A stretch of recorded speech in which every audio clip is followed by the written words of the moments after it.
সময় একদিন আমারও আসবে, আমিও বলবো।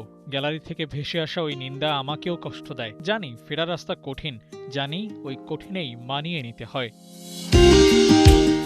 সময়টা ২০২৫। ম্যানচেস্টার সিটির ঘরের মাঠে বিশাল ব্যানার, লেখা কান্না বন্ধ করো ভিনিসিয়াস। ক্রাইবেবি বলেও ওকে কম ঠাট্টা করা হলো না সেবার। সেসব কি ভোলা যায়? ভিনি ভোলেননি। এবার গোল করার পর গ্যালারির দিকে খানিকক্ষণ চেয়ে থাকলেন, যেন দেখলেন সেই ব্যানারটা এবারও আছে কিনা। মাঝ মাঠে যেতে যেতে ক্রাইবেবি সাইনটাও ওদেরকেই আবার ফিরিয়ে দিলেন, যেন এটাই জবাব, এটাই ওদের প্রাপ্য।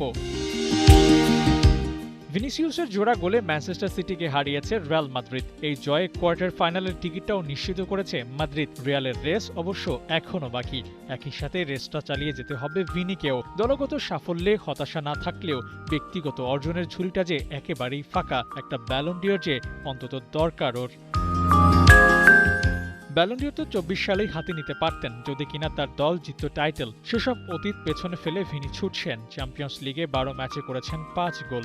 লা লিগায় সংখ্যাটা ম্যাচের সাথে বেড়েছে, তবে নামের সাথে জুৎসই হচ্ছে না গোল সংখ্যা।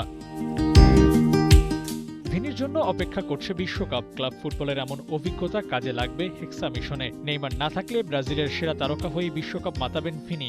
অথরা সোনালী ট্রফিটাও ছুঁয়ে দেখার স্বপ্ন নিয়ে যাবেন বিশ্বকাপ খেলতে। আবু নাঈম, ৭১।